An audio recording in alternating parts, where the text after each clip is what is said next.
Cientificamente falando, os seres humanos evoluíram como resultado de mutações genéticas há milhares de anos atrás, depois da famosa era dos dinossauros. O ser humano seria incapaz de viver em uma situação onde enormes e poderosos seres dominavam o globo. Mas e se descobrissem um ser humano naquela época? Como ele seria? O que faria? Comeria? E a pergunta mais importante é como poderia se adaptar aos dias atuais. Para termos as respostas, a gente vai dar uma olhada na história do incrível lutador Baki Hama, um jovem da família Hama, cujos lutadores são considerados monstros geniais na arte marcial pelo mundo inteiro. Oi, eu sou o Gojo, e como a gente tá no começo do vídeo, eu vou pedir like pra vocês aqui, a inscrição pra gente bater a meta de 10 mil likes no vídeo pra gente ter a parte 2, fechou? Agradeço demais vocês pelo apoio em tudo aqui do canal, mas por favor, peço ajuda de vocês pro canal continuar crescendo. Por isso me apoiem nessa jornada e veja os outros vídeos, porque eu garanto pra vocês que só tem vídeo top. Vambora aí continuar. No seu local particular de treinamento, abaixo da sua humilde residência, Baki está treinando firmemente com o Capitão Sky. O velho capitão do exército quer apresentá-lo um novo tipo de pessoa no qual ele nunca conheceu antes. Até agora,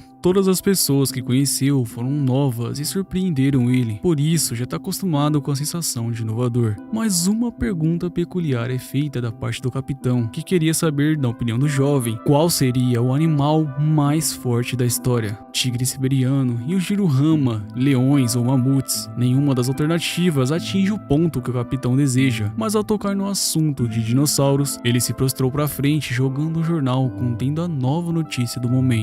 Baki nem sequer precisa saber inglês para entender o que está diante dos seus olhos. A foto do homem estampado chamou muito sua atenção, que por sua vez foi apresentado como o homem mais forte que um tiranossauro. Na verdade, o homem que está sendo tratado como a besta da espécime macho. Para entendermos, vamos até sua descoberta, mais precisamente na Colômbia, onde trabalhadores exploravam algumas geleiras com dinamites. Os homens não conseguiram acreditar na cena que estavam vendo. Um ser humano dentro da salgina, atacando um tiranossauro com suas próprias mãos. Era inexplicável. Para ele seria impossível um ser humano atacar um dinossauro daquele tamanho com as próprias mãos. Acharam até que foi uma reação intensa quando ele foi atacado. Assim que contataram a sede, o preservado homem foi retirado das geleiras e levado por cientistas até um tecnológico centro de pesquisas. O cientista-chefe, que é a cópia do Albert Einstein, nem pode crer que o tempo todo os humanos estavam errados. Ao invés de 7 milhões de anos de história, nós teríamos a presença no período Jurássico. Segundo ele, a informação poderia acabar com as teorias criadas até hoje, e para evitar um impacto grande, a informação deve ser contida e divulgada aos poucos para o público. Com um passo à frente, Allen, um dos cientistas, perguntou se eles realmente iriam iniciar o processo para reviver o Homem Jurássico. Sendo repreendido pelo seu chefe, ele disse que não é igual fazer uma respiração boca a boca em uma piscina. No entanto, eles têm uma alternativa. Nos anos 2000, quando estava no Novo México, um professor descobriu pequenas gotas de água dentro de uma salgema de 250 milhões de anos. Depois de extraí-las cuidadosamente, ele percebeu que eram gotas de água do mar que continham micro-organismos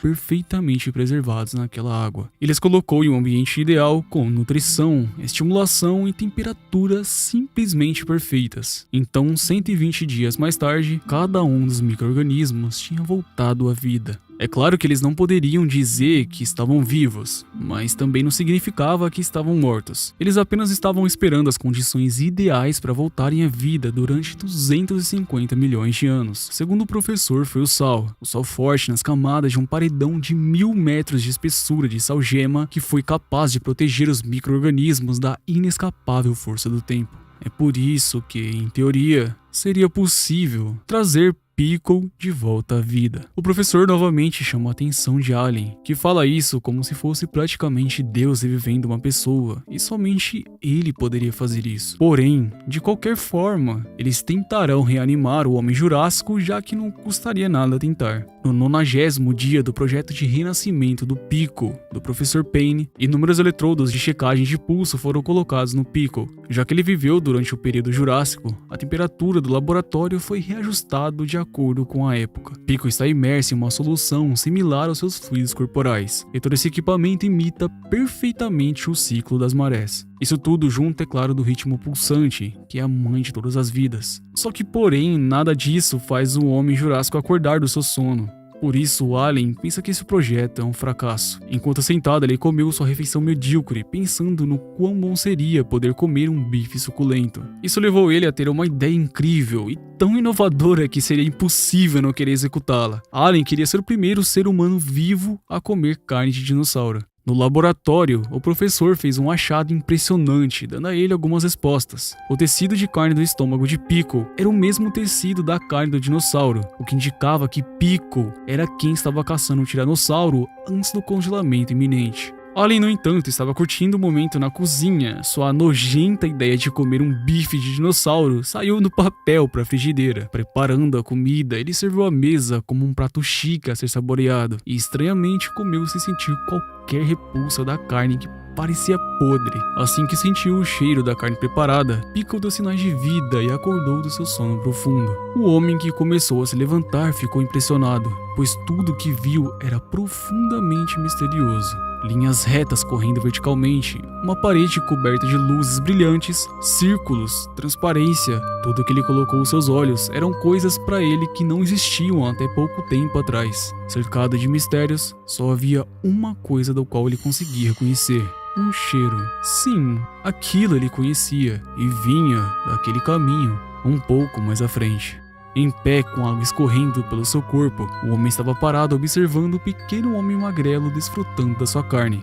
Em emergências, humanos não pensam. Uma variedade de pensamentos ocorre de uma vez, sem nenhuma ordem específica. Isso não era diferente para Allen, que desesperou e apenas observou Pickle comer o restante do gigante bife em uma bocada só. Pickle não estava vendo o homem como inimigo, diferente de Allen, que segurou seu revólver por pensar que poderia ser atacado. Quando ele se virou mostrando alguns sinais de nervosismo, o Homem Jurássico se aproximou como se fosse atacar, o que levou Allen a atirar.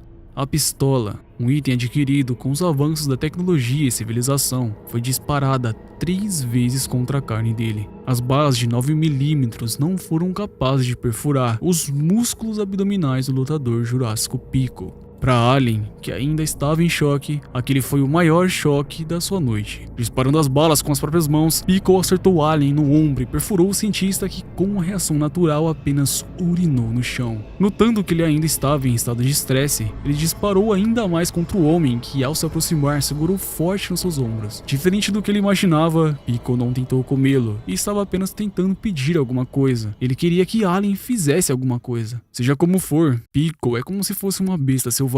Até mesmo brincadeiras ou exigências seriam brutais e mortais para meros humanos fracos de laboratório. Por esse motivo, Allen estava tentando fugir. Confundindo a porta do tiranossauro com a saída, ele abriu o galpão para escapar, e com a vida passando diante dos seus olhos, Pickle sentiu o cheiro da sua presa morta no freezer e se acalmou, pois finalmente poderia saciar sua fome. O fato de que Pickle reviveu foi uma surpresa para o professor Albert, que fora do laboratório recebeu as notícias de Allen, que confinou a besta no freezer e chamou toda essa polícia. Os 5 carros de polícia seriam um exagero, segundo o professor, que não acreditou nas palavras do seu companheiro ao afirmar que Pickle era um monstro lutador muito poderoso. Interrompendo o assunto dos dois, o responsável por organizar a operação da polícia e exército veio se apresentar, passando um relatório geral da situação. Albert, indo contra as palavras do homem, disse para ele guardar sua apresentação para mais tarde, pois queria o bem dos homens que arriscariam suas vidas para entrar no local. O aviso foi inútil para o homem, que caçoava de Albert, dizendo que o primata seria o King Kong, duvidando do potencial do Homem Jurássico preso no freezer. Sua boca foi calada poucos segundos depois, quando Pickle saiu quebrando a parede de concreto do local de pesquisas. Sua pele congelada não era motivo para sentir frio. Sua ira não era acalmada com apenas pouca destruição, e seus punhos eram muito eficientes até contra os carros de polícia estacionados frente ao laboratório.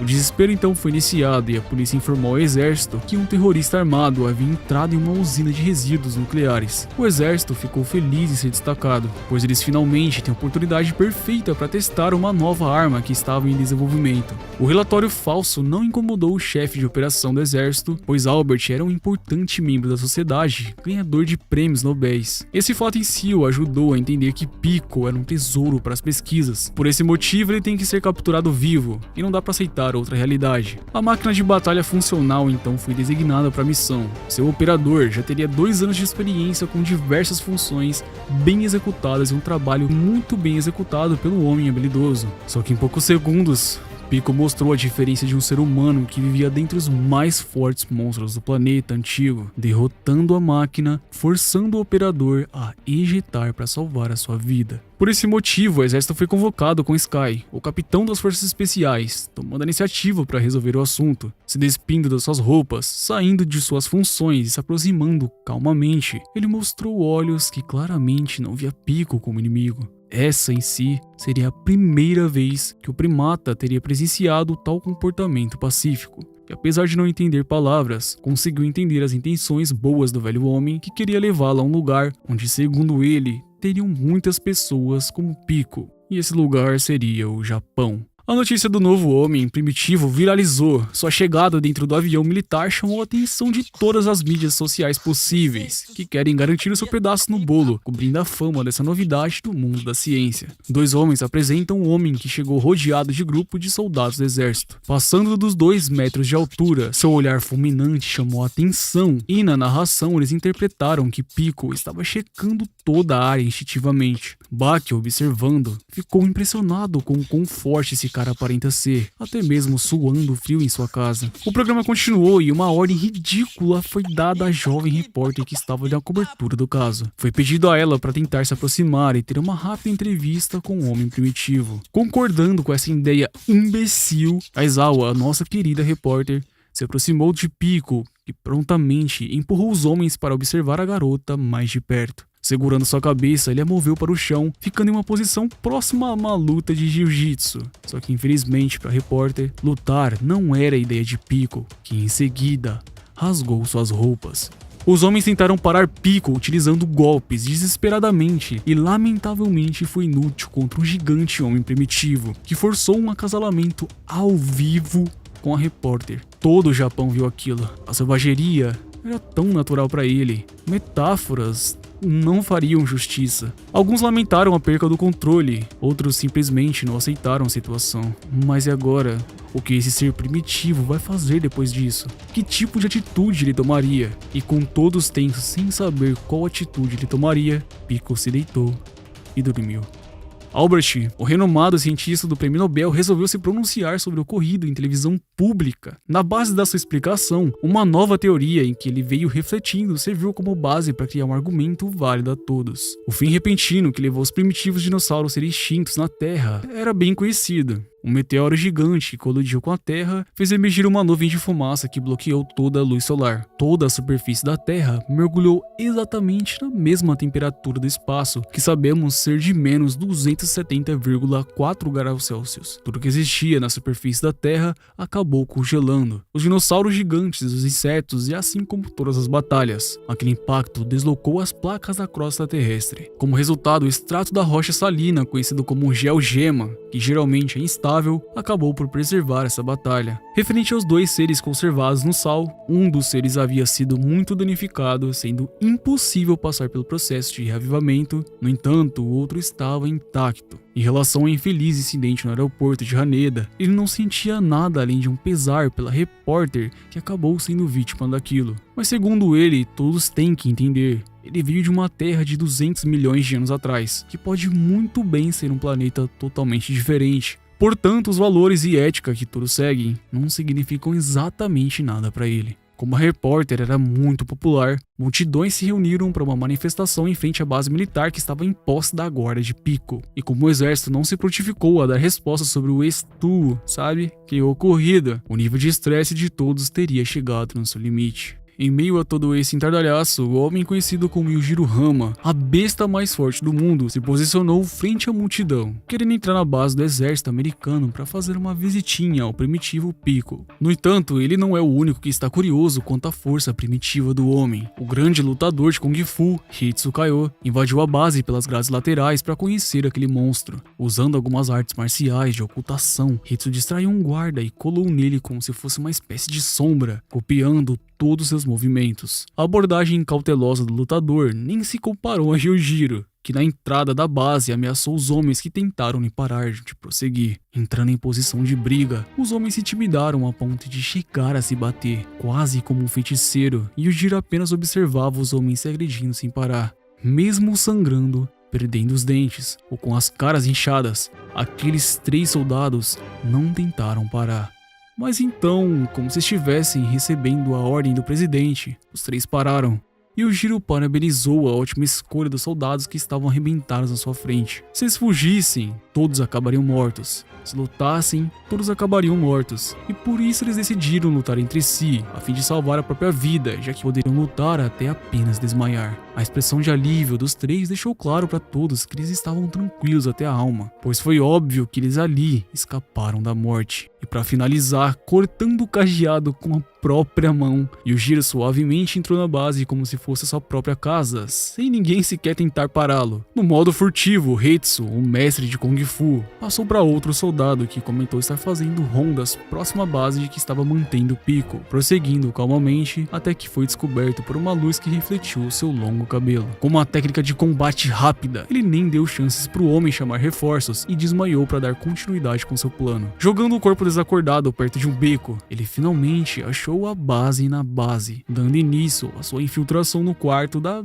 perigosa donzela primitiva. Pisando no teto, ele se surpreendeu, pois já havia sinais de um possível infiltrado. Era como se alguém já tivesse entrado no lugar antes dele, e essa afirmação na sua cabeça não poderia estar mais correta. Kosho, um outro homem habilidoso nas artes marciais, havia entrado no local. Logo ele entendeu do porquê Hetsu Kaiô estava lá. Claro que era para ver Pico. Sua força era descomunal. Sua selvageria era tanta que ele acasalava sem se importar com o lugar ou quem estivesse olhando. Agora, com a chama da curiosidade acesa, os 2 pensaram em entrar na base para conhecer um homem tão forte e de repente poder lutar contra ele como um bônus. Certamente eles deveriam dar as mãos por serem tão parecidos de espírito, mas isso, segundo Kosho, não iria acontecer. Afinal, quem chegou primeiro foi ele, então ele quem vai lutar. De repente, o dinossauro de brinquedo começou a tremer ferozmente e de dentro do mesmo surgiu Doppo, um importante e muito forte karateka renomado, líder de uma escola de karatê nomeada Shinshinkai. Da água, Jack Rama emergiu, já querendo reivindicar sua classificação na chegada. Gouki Katsumi, Jack e Kaio também chegaram e queriam quanto antes lutar contra a besta monstruosa.